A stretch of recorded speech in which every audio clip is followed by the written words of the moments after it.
दर्ज ने। हालांकि ये सुप्रीम कोर्ट ते हाई कोर्ट की गाइडलाइनस है, इत्थों तक कि चोण कमीशन की भी गाइडलाइनस ने।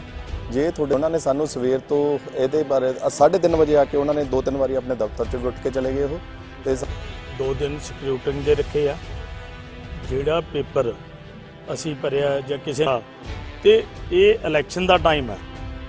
इलैक्शन तो तुरंत इन्हों एक्शन करना चाहिए भी उदों तक इन्होंने सुनना ती अपनी सीट पर बैठते, कोई ऑब्जैक्शन आंदा उहदे नाल दी नाल ये हल कर दे।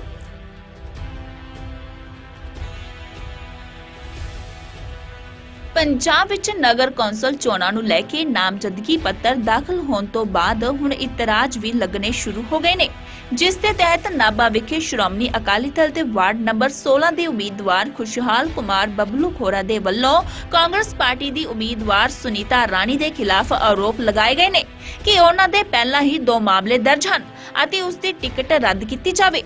पर नाभा दे एसडीएम कम रिटर्निंग अफसर काला राम कांसल वालों इस दे खिलाफ कोई कार्रवाई नहीं की जा रही। ਜਦੋਂ इस संबंध विच नाभा दे एसडीएम कम रिटर्निंग अफसर नाल गलबात की गई तो उन्होंने कहा कि जे उम्मीदवार नूं इतराज है तो ਉਹ ਮਾਣਯੋਗ कोर्ट ਜਾਂ चोण कमीशन कोल शिकायत दर्ज करवाउण, पर इस मामले विच असीं कुछ नहीं कर सकते। इस संबंधी श्रोमणी अकाली दल के हलका इंचार्ज बाबू कबीर दास ने कहा है कि यह सारा कुछ कांग्रेस पार्टी की शह ते हो रहा है अते कांग्रेस की हार दे चलदे कांग्रेस हुण बुखलाहट विच आ गई है। 16 नंबर वार्ड चों खड़ी है, उन्हें अपने ਜਿਹੜਾ ਨੋਮੀਨੇਸ਼ਨ ਫਾਈਲ ਕੀਤਾ ਉਹ 'ਚ ਕੀ ਚੀਜ਼ਾਂ ਲੁਕੋਈਆਂ ਗਈਆਂ? ਉਹਦੇ ਤੇ ਜੀ ਦੇਖੋ 2 ਤੋਂ ਵੱਧ ਪਰਚੇ ਦਰਜ ਨੇ। ਜਿਹੜਾ ਇਤਰਾਜ਼ ਮੇਰੇ ਕਵਰਿੰਗ ਕੈਂਡੀਡੇਟ ਨੇ ਲਾਇਆ ਉਹਦੇ ਤੇ 2 ਤੋਂ ਵੱਧ ਪਰਚੇ ਦਰਜ ਨੇ। ਹਾਲਾਂਕਿ ਇਹ ਸੁਪਰੀਮ ਕੋਰਟ ਤੇ ਹਾਈ ਕੋਰਟ ਦੀ ਗਾਈਡਲਾਈਨਸ ਹੈ, ਇੱਥੋਂ ਤੱਕ ਕਿ ਚੋਣ ਕਮਿਸ਼ਨ ਦੀ ਵੀ ਗਾਈਡਲਾਈਨਸ ਨੇ। ਜੇ ਤੁਹਾਡੇ ਤੇ ਕੋਈ ਇਦਾਂ ਦਾ ਪਰਚਾ ਦਰਜ ਹੈ ਤੇ ਤੁਸੀਂ ਉਹਦੀ ਜਾਣਕਾਰੀ ਕੋਰਟ ਨੂੰ ਦੇਣੀ ਹੈ, ਇਲੈਕਸ਼ਨ ਜਿਹੜਾ ਰਿਟਰਨਿੰਗ ਆਫਸਰ ਹੈ ਉਹਨੂੰ ਦੇਣੀ ਹੈ। ਤੇ ਜੇ ਤੁਸੀਂ ਉਹ ਨਹੀਂ ਦਿੰਦੇ ਤਾਂ ਮਤਲਬ ਤੁਸੀਂ ਇਹ ਇੱਕ ਉਹਨਾਂ ਨਾਲ ਧੋਖਾ ਕਰ ਰਹੇ ਹੋ ਤੇ ਮਤਲਬ ਇਹ ਤੁਸੀਂ ਕੈਂਡੀਡੇਟ ਜੇ ਤੁਹਾਡੇ ਤੇ ਪਰਚੇ ਦਰਜ ਹਨ ਤੁਸੀਂ ਜਾਣਕਾਰੀ ਨਹੀਂ ਦਿੰਦੇ ਤਾਂ ਤੁਸੀਂ ਪੇਪਰ ਵੀ ਨਹੀਂ ਭਰ ਸਕਦੇ। ਜੇ ਇੱਥੇ ਰਿਟਰਨਿੰਗ ਆਫਿਸਰ ਨੂੰ ਪੇਪਰ ਦੇਖ ਕੇ ਅਸੈਪਟ ਕਰਨ ਦਾ ਹੱਕ ਹੈ ਤਾਂ ਜੇ ਪੇਪਰਾਂ ਦੇ ਵਿੱਚ ਕੋਈ ਘਾਟ ਆਉਂਦੀ ਹੈ ਤਾਂ ਰਿਜੈਕਟ ਕਰਨ ਦਾ ਹੱਕ ਵੀ ਰਿਟਰਨਿੰਗ ਆਫਿਸਰ ਦਾ ਹੀ ਹੋਣਾ ਚਾਹੀਦਾ, ਨਾ ਕਿ ਇੱਕ ਗਲਤ ਫੈਸਲਾ ਦੇ ਕੇ ਉਸ ਨੂੰ ਕਹਿਣਾ ਚਾਹੀਦਾ ਵੀ ਤੂੰ ਅੱਗੇ ਅਪੀਲ ਪਾ ਦੇ, ਇਹਨੂੰ ਹਾਈ ਕੋਰਟ 'ਚ ਲੈ ਜਾ, ਇਹਨੂੰ ਕਿਸੇ ਕੋਰਟ 'ਚ ਲੈ ਜਾ। ਇਹ ਨਹੀਂ ਕਹਿਣਾ ਚਾਹੀਦਾ। ਜਦ ਉਹਨਾਂ ਨੇ ਇਹ ਆਰਡਰ ਪਾਸ ਕੀਤਾ ਹੈ ਫਿਰ ਤਾਂ ਉਹ ਆਰਡਰ ਬਣਾ ਪਾਸ ਕਰਦੇ, ਫਿਰ ਸਾਨੂੰ ਪੂਰਾ ਜਵਾਬ ਦੇ ਦਿੰਦੇ। ਤੇ ਉਹਨਾਂ ਨੇ ਸਾਨੂੰ ਸਵੇਰ ਤੋਂ ਇਹਦੇ ਬਾਰੇ 3:30 ਵਜੇ ਆ ਕੇ ਉਹਨਾਂ ਨੇ 2-3 ਵਾਰੀ ਆਪਣੇ ਦਫ਼ਤਰ 'ਚ ਵੀ ਉੱਠ ਕੇ ਚਲੇ ਗਏ। ਉਹ ਤੇ ਸਾਨੂੰ 3:30 ਪੌਣੇ 4 ਵਜੇ ਆਤੇ ਉਹਨਾਂ ਨੇ ਹੁਣ ਜਾ ਕੇ ਸਾਨੂੰ ਜਵਾਬ ਦਿੱਤਾ ਹੈ।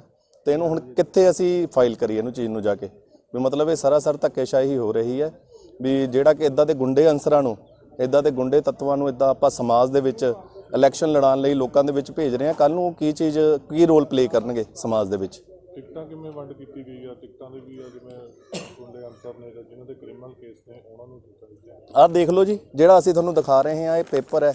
ਇਹ ਮਤਲਬ ਇੱਦਾਂ ਦੇ ਗੁੰਡੇ ਅਨਸਰਾਂ ਨੂੰ ਟਿਕਟਾਂ ਦਿੱਤੀਆਂ ਜਾ ਰਹੀਆਂ ਨੇ ਤੇ ਪੁਲਿਸ ਮਹਿਕਮੇ ਦੇ ਜਿਹੜੇ ਇਹਨਾਂ ਨੇ ਪੁਲਿਸ ਮੁਲਾਜ਼ਮਾਂ ਤੇ ਇਹਨਾਂ ਨੇ ਹੱਥ ਚੱਕੇ ਹੋਏ ਨੇ। ਇਹਨਾਂ ਤੇ ਉਹ ਵੀ ਵੀਡੀਓ ਵੀ ਨੇ, ਖਬਰਾਂ ਵੀ ਲੱਗੀਆਂ ਹੋਈਆਂ ਨੇ ਉਹ ਚੀਜ਼ਾਂ ਦੀਆਂ ਵੀ ਉਹ ਨਾਮ ਇਹਨਾਂ ਦੇ ਸਰਕਾਰ ਦੇ ਦਬਾਅ ਕਾਰਨ ਇਹਨਾਂ ਦੇ ਨਾਮ ਉਹ ਪਰਚਿਆਂ ਚੋਂ ਕੱਢ ਦਿੱਤੇ ਗਏ ਨੇ, ਪਰ ਉਹ ਵੀਡੀਓ ਤੇ ਉਹ ਜਿਹੜੇ ਇਹਨਾਂ ਦੇ ਨਾਮ ਉਹ ਵੀਡੀਓ ਦੇ ਵਿੱਚ ਆ ਰਹੇ ਨੇ। ਜਿਹੜੀਆਂ ਖਬਰਾਂ ਤੁਸੀਂ ਰਿਪੋਰਟਰ ਭਾਈਚਾਰੇ ਨੇ ਲਾਈਆਂ ਨੇ ਉਹ ਖਬਰਾਂ ਦੇ ਵਿੱਚ ਅੱਜ ਵੀ ਇਹਨਾਂ ਦਾ ਨਾਮ ਬੋਲ ਰਿਹਾ। ਹੁਣ ਕੀ ਮੰਗ ਕਰਦੇ ਹੋ, ਕੀ ਹੋਣਾ ਚਾਹੀਦਾ? ਅਸੀਂ ਮੰਗ ਇਹੀ ਕਰਦੇ ਹਾਂ ਜੀ, ਇੱਕ ਜਿਹੜਾ ਪ੍ਰਸ਼ਾਸਨ ਆ ਇੱਕ ਨੋਮੀਨੇਸ਼ਨ ਇਹਦੀ ਕੈਂਸਲ ਕਰੇ ਤੇ ਸਾਨੂੰ ਨਿਆਂ ਦੇਵੇ। ਅਸੀਂ ਇਹੀ ਮੰਗ ਕਰਦੇ ਹਾਂ।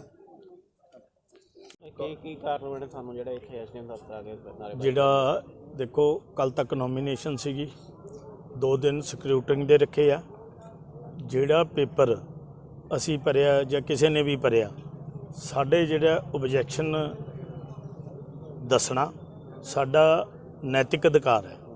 ਜਿਹੜੇ ਇਹਨਾਂ ਦੀ ਕੰਡੀਸ਼ਨਾਂ ਸੀਗੀਆਂ ਵੀ ਤੁਸੀਂ ਆਪਣੇ ਕੋਈ ਵੀ ਕੇਸ ਹੈ ਉਹਦਾ ਵੇਰਵਾ ਦੇਵੋ ਜੇ ਤੁਹਾਡੇ ਤੇ ਚੱਲਦੇ ਆ।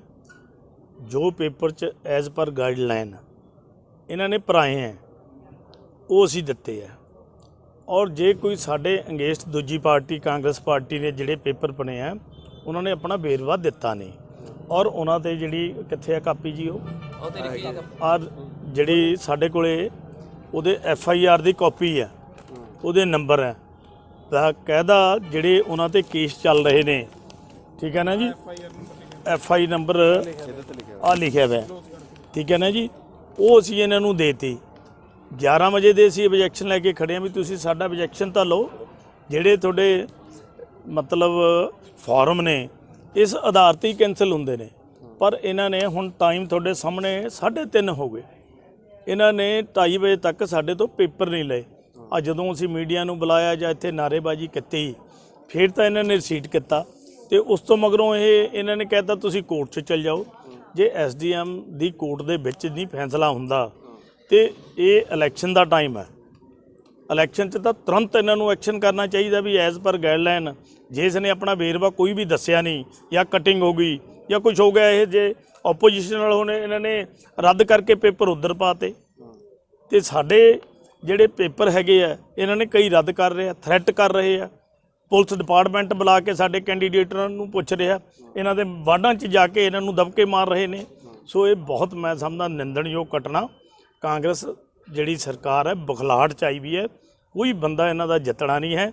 ਇਹ ਅਸਿੱਧੇ ਤੌਰ ਤੇ ਪੇਪਰ ਕਿਸੇ ਦੇ ਰਿਜੈਕਟ ਕਰਵਾਤੇ ਜਾਂ ਕਿਸੇ ਨੂੰ ਥਾਣੇਦਾਰ ਨੂੰ ਬਿਠਾ ਕੇ ਉਹਦੇ ਵਾਰਡਾਂ 'ਚ ਚੱਕਰ ਲਵਾਤਾ, ਸਿਵਾਏ ਗੁੰਡਾਗਰਦੀ ਤੋਂ ਮੈਂ ਸਮਝਦਾ ਇਹ ਕੋਈ ਕੰਮ ਕਰ ਨਹੀਂ ਰਹੇ। ਸੋ ਇਹਨਾਂ ਨੇ ਹੁਣ ਇਹ ਫੈਸਲਾ ਦਿੱਤਾ ਵੀ ਤੁਸੀਂ ਇਹ ਕੋਰਟ ਚੱਲ ਜਾਓ, ਵੀ ਸਕਰੂਟਨਿੰਗ ਤਾਂ ਜਿਹੜਾ ਤੁਸੀਂ ਕਰਨੀ ਹੈ ਨਾ, ਫੈਸਲਾ ਅਥਾਰਟੀ ਤੁਸੀਂ ਦੇਣਾ ਚਾਹੀਦਾ। ਸੋ ਇਹ ਬਹੁਤ ਵੱਡਾ ਜਿਹੜਾ ਜਾਤੀ ਕਰ ਰਿਹਾ, ਧੱਕਾ ਕਰਦੇ ਆ, ਅਸੀਂ ਇਹਦੀ ਪੂਰੀ ਨਿੰਦਾ ਕਰਦੇ ਆ, ਇਹਨਾਂ ਨੂੰ ਕਰਨਾ ਨਹੀਂ ਚਾਹੀਦਾ। ਇਲੈਕਸ਼ਨ ਦੇ ਰਿਟਰਨਿੰਗ ਅਫਸਰ ਪ੍ਰੀਤੀ ਯਾਦਵ, ਤੁਸੀਂ ਉਹਨਾਂ ਨਾਲ ਅਪਰੋਚ ਕੀਤੀ? ਅਸੀਂ ਇਹ ਹੁਣ ਦੇਖੋ ਇਹਨਾਂ ਨੇ ਹੁਣ ਦਿੱਤਾ, ਹੁਣ ਕਿਹੜਾ ਟਾਈਮ ਰਹਿ ਗਿਆ? ਸਵੇਰੇ 11 ਵਜੇ ਦਾ ਟਾਈਮ ਸੀ, ਜੇ ਉੱਥੇ ਦਿੰਦੇ ਅਸੀਂ ਜਾ ਕੇ ਕਰਦੇ। ਇਹਨਾਂ ਨੇ ਸਾਡਾ ਸਾਰਾ ਜਿਹੜਾ ਟਾਈਮ ਵੇਸਟ ਹੈ, ਸੀਟ ਤੇ ਨਾ ਬੈਠ ਕੇ ਡਿਊਟੀ ਸੀ ਅੱਜ ਐਸਡੀਐਮ ਦੀ, ਸਵੇਰ ਤੋਂ ਲਾ ਕੇ ਸ਼ਾਮ ਤੱਕ ਜਦੋਂ ਤੱਕ ਇਹਨਾਂ ਨੇ ਸੁਣਨਾ ਤੀ ਆਪਣੀ ਸੀਟ ਤੇ ਬੈਠਦੇ, ਕੋਈ ਓਬਜੈਕਸ਼ਨ ਆਂਦਾ ਉਹਦੇ ਨਾਲ ਦੀ ਨਾਲ ਇਹ ਹੱਲ ਕਰਦੇ। ਹੁਣ ਕੀ ਮੰਗ ਕਰਦੇ ਹੋ? ਤੇ ਅਸੀਂ ਮੰਗ ਕਰਦੇ ਹਾਂ ਉਹਦੇ ਪੇਪਰ ਕੈਂਸਲ ਹੋਣੇ ਚਾਹੀਦੇ ਨੇ। ਔਰ ਜਿਹੜਾ ਇਹਨਾਂ ਨੇ ਐਸਡੀਐਮ ਸਾਹਿਬ ਨੇ ਇਹ ਦਿੱਤਾ, ਮੈਂ ਸਮਝਦਾ ਬਹੁਤ ਗਲਤ ਦਿੱਤਾ।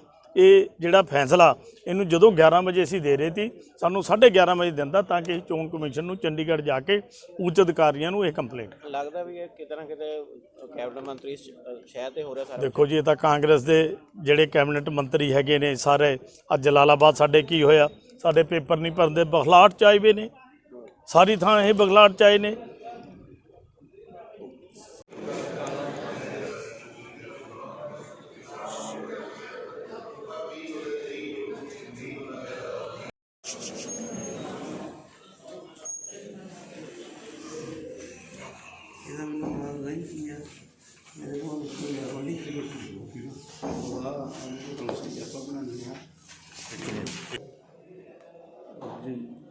ਇੱਕ ਇਤਰਾਜ਼ ਦਾ ਫੈਸਲਾ ਪੈਂਡਿੰਗ ਹੈ।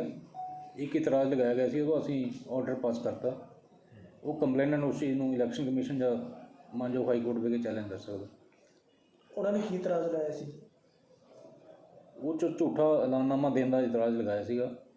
ਇਹ 'ਚ ਨਿਯਮ ਹੈ, ਜੇ ਕੋਈ ਵੀ ਵਿਅਕਤੀ ਅਧੂਰਾ ਜਾਂ ਗਲਤ ਐਲਾਨਨਾਮਾ ਦਿੰਦਾ ਤਾਂ ਉਹਦੇ ਆਧਾਰ 'ਤੇ ਉਹਦਾ ਨੋਮੀਨੇਸ਼ਨ ਪੇਪਰ ਰਿਜੈਕਟ ਨਹੀਂ ਹੋ ਸਕਦਾ, ਪਰੰਤੂ ਜਿਹੜਾ ਇਤਰਾਜ਼ ਕਰਤਾ ਉਹਦੀ ਨਕਲ ਵਗੈਰਾ ਲੈ ਕੇ ਉਹਨੂੰ ਜੁਡੀਸ਼ੀਅਲ ਕੋਰਟ 'ਚ ਚੈਲੰਜ ਕਰ ਸਕਦਾ। ਵਾਰਡ ਨੰਬਰ ਕਿੰਨਾ ਜੀ ਤੇ ਇਤਰਾਜ਼ ਹੈ ਜੀ? ਵਾਰਡ ਨੰਬਰ ਤਾਂ ਦੇਖੋ ਇਸ ਵਕਤ ਮੈਨੂੰ ਯਾਦ ਨਹੀਂ, ਨਾਮ ਕੈਂਡੀਡੇਟ ਦਾ ਜੀ? ਇਸ ਤਰ੍ਹਾਂ ਦਾ ਕੁਛ ਨਹੀਂ ਗਾ ਸਪੈਸੀਫਿਕ, ਇਸ ਵਕਤ ਕੁਛ ਨਹੀਂ ਗਾ। ਉਹ ਤਾਂ ਰਿਕਾਰਡ ਦੇ ਵਿੱਚ ਹੈ, ਰਿਕਾਰਡ ਅਸੀਂ ਅਲਮਾਰੀ ਜਦੋਂ ਤੱਕ ਕੋਰਟ ਜਾਊਗਾ ਉਦੋਂ ਤੱਕ ਇਲੈਕਸ਼ਨ ਦਾ ਦੌਰ ਸ਼ੁਰੂ ਹੋ ਜਾਊਗਾ ਜਾਂ ਟਾਈਮ ਲੱਗ ਨਾ, ਜਾਊਗਾ? ਫਿਰ ਉਹ ਐਕਚੁਅਲੀ ਨੋਮੀਨੇਸ਼ਨ ਪੇਪਰ ਉਸ ਆਧਾਰ 'ਤੇ ਅਸੀਂ ਨਹੀਂ ਰਿਜੈਕਟ ਕਰ ਸਕਦੇ। ਉਹਨੂੰ ਇਲੈਕਸ਼ਨ ਕਮਿਸ਼ਨ 'ਚ ਜਾਂ ਤਾਂ ਅਪੀਲ ਪਾਵੇ ਜਾਂ ਹਾਈ ਕੋਰਟ ਦੇ ਵਿੱਚ ਚੈਲੰਜ ਕਰੇ। ਜੁਡੀਸ਼ੀਅਲ ਕੋਰਟ ਦਾ ਮਤਲਬ ਇਹ ਹੈ, ਉੱਥੇ ਉਹ ਝੂਠਾ ਹਲਫੇ ਬਿਆਨ ਜਿਸ ਤਰ੍ਹਾਂ ਦਿੰਦੇ ਨੇ ਕੋਈ ਵਿਅਕਤੀ, ਤਾਂ ਉਹਦੇ ਖਿਲਾਫ ਝੂਠਾ ਹਲਫੇ ਬਿਆਨ ਦੇ ਦਾ ਪਰਚਾ ਤਾਂ ਹੋ ਸਕਦਾ, ਉਹ ਵੀ ਉਹ ਆਪਣੇ ਪੱਧਰ ਤੇ ਕਾਰਵਾਈ ਕਰ ਸਕਦਾ। ਉਹ ਕਹਿੰਦੇ ਸੀ ਇਤਰਾਜ਼ ਹੋਏਗਾ। ਕੋਈ ਟਾਈਮ ਪੀਰੀਅਡ ਹੁੰਦਾ ਜੀ? ਹਾਂਜੀ, ਟਾਈਮ ਪੀਰੀਅਡ ਕਿਸ ਚੀਜ਼ ਦਾ? ਕਾਰਵਾਈ ਕੋਰਟ 'ਚ ਪਾਣਗੇ ਉਹ? ਨਹੀਂ ਤਾਂ ਉਹਨਾਂ ਦੇ ਡਿਪੈਂਡ ਕਰਦਾ, ਪਾਉਣ ਜਾਂ ਨਾ ਪਾਉਣ, ਕਦੋਂ ਮਰਜ਼ੀ ਪਾਉਣ। ਉਹਨਾਂ ਦੇ ਐਲੀਗੇਸ਼ਨ ਹੈ ਸਵੇਰ ਦੇ ਅਸੀਂ ਕੀਤਾ, ਅਸੀਂ objection ਲਾਇਆ। 2:30 ਵਜੇ ਉਹਨਾਂ ਨੇ ਦੇਖੋ ਆਪ ਹੀ ਟਾਈਮ ਲਿਖਵਾਇਆ, 2:30 ਵਜੇ ਆਏ ਨੇ ਉਹ, ਜਦਕਿ 11 ਵਜੇ ਦੀ ਸਕਰੂਟਨੀ ਸਟਾਰਟ ਹੋਈ ਸੀ। ਉਹਨਾਂ ਨੇ ਇਤਰਾਜ਼ ਆਪਣਾ ਦਿੱਤਾ 2:30 ਵਜੇ, ਅਸੀਂ ਤਕਰੀਬਨ 3 ਵਜੇ ਤੱਕ ਉਹਨਾਂ ਨੂੰ ਆਰਡਰ ਪਾਸ ਕਰਕੇ ਨਕਲ ਦਿੱਤੀ। ਫੋਟੋ ਵੀ ਖਿੱਚੀ ਹੈ, ਇਸ ਕਰਕੇ ਉਹਦਾ ਪ੍ਰਿੰਟ ਆਊਟ ਵਗੈਰਾ ਲੈ ਕੇ ਜੋ ਵੀ ਉਹਨਾਂ ਨੇ ਆਪਣੇ ਪੱਧਰ ਤੇ ਕਾਰਵਾਈ ਕਰਨੀ ਕਰ ਸਕਦੇ। ਠੀਕ ਹੈ ਜੀ।